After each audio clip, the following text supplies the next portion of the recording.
Teman-teman sekalian, ada dua ayat di dalam Al-Quran, surat Fatir ayat 29 dan 30 tentang janji Allah Subhanahu wa Ta'ala kepada orang yang berinfak dalam keadaan sembunyi-sembunyi ataupun yang berinfak dalam keadaan terang-terangan. Allah Subhanahu wa Ta'ala berfirman, A'udzubillahi minasyaitonirrajim. Bismillahirrahmanirrahim. Innalladzina yatluna kitaballahi wa aqamus salata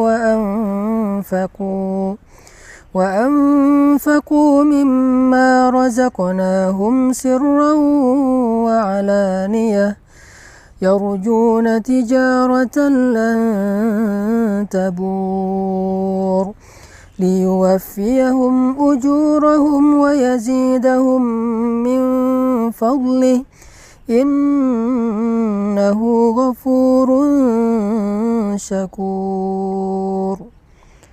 Sesungguhnya orang-orang yang membaca kitab Allah atau Al-Quran dan orang-orang yang mendirikan sholat, orang-orang yang menginfakkan sebagian dari apa yang kami karuniakan kepada mereka dalam keadaan sembunyi-sembunyi dan dalam keadaan terang-terangan, mereka mengharapkan perniagaan yang tidak mungkin rugi, sehingga Allah Subhanahu wa Ta'ala akan menyempurnakan bagi mereka upah ataupun pahala mereka, dan Allah menambahkan bagi mereka sebagian dari karunia-Nya.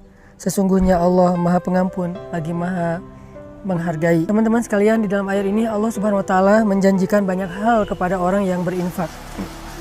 Di antara apa yang Allah janjikan kepada orang yang berinfak adalah tijaratan lan tabur, perniagaan atau perdagangan yang gak mungkin rugi.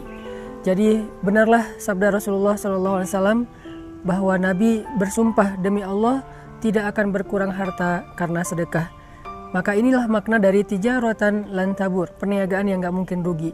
Ketika kita menginfakkan harta kita untuk masjid, menginfakkan harta kita untuk membantu orang lain, menginfakkan harta kita untuk keluarga kita, maka lan tabur, gak mungkin infak kita itu akan membawa kita kepada kerugian, mustahil. Sebagaimana Nabi SAW bersumpah gak berkurang harta karena sedekah. Kemudian yang kedua, Allah Subhanahu wa Ta'ala juga menjanjikan liyuwaffiyahum ujurahum, Allah akan menyempurnakan bayaran untuk mereka. Ujur dari kata ujrah dalam bahasa sehari-hari kita itu adalah upah ataupun bayaran.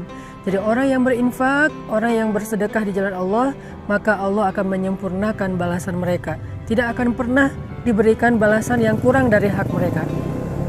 Kalau mereka berinfak dengan angka 1, maka Allah akan menyempurnakan balasan 700 kali lipat minimal. Allah akan menyempurnakan. Tidak mungkin 699. Pasti Allah sempurnakan menjadi 700 kebaikan yang berlipat ganda. Kemudian yang ketiga, Allah menjanjikan wa yazidahum min fadlih, dan Allah akan menambahkan untuk mereka fadlun, anugerah karunia dari Allah yang tidak disebutkan secara spesifik apa bentuknya. Dan ini justru menjadi sesuatu yang kejutan bagi kita. Bisa berbentuk kebahagiaan, bisa berbentuk kehormatan, kemuliaan, keluarga, dan banyak hal, kesenangan, ketenangan, dan seterusnya di antara karunia-karunia Allah Subhanahu wa Ta'ala. Maka dari itu, salah satu cara untuk mendapatkan keuntungan dan kebaikan yang berlipat ganda itu adalah infak fi sabilillah sirran wa alaniyah, dalam keadaan terang-terangan ataupun dalam keadaan sembunyi-sembunyi. Buat teman-teman yang pengen berdagang dengan Allah dengan perdagangan yang gak mungkin rugi, buat teman-teman yang pengen disempurnakan haknya oleh Allah dalam segala urusan, buat teman-teman yang pengen ditambahkan karunia oleh Allah Subhanahu wa Ta'ala, saya menawarkan yuk kita sama-sama bangun masjid wakaf 500.000 atau kelipatannya, membangun masjid yang nanti menjadi pusat tempat dakwahnya anak muda, di mana di situ ada banyak orang yang menghafal Quran, di mana di situ ada banyak anak muda yang hijrah, belajar agama, iktikaf dan seterusnya. Dan insya Allah semua itu akan menjadi wafa, akan Allah sempurnakan balasannya kepada orang yang sudah berinfak. Jadi kalau kita membahasakannya dengan membangun masjid, maka Allah mengatakan masjid itu akan menjadi keuntungan yang tidak akan pernah rugi selama-lamanya untuk yang berinfak. Yang kedua, nanti di dalam masjid itu setiap ada amal soleh, Allah akan sempurnakan juga balasannya untuk orang yang sudah berinfak membangun masjid. Dan yang ketiga, Allah juga akan menambahkan lebih banyak lagi karunia di balik semua yang sudah Allah berikan kepada hambanya yang berinfak. Maka wasari'u ila maghfiratin min rabbikum. Ayo kita berlomba-lomba, ayo kita bersegera dalam kebaikan, dalam infak fi sabilillah. Barakallahu fiik. Assalamualaikum warahmatullahi wabarakatuh.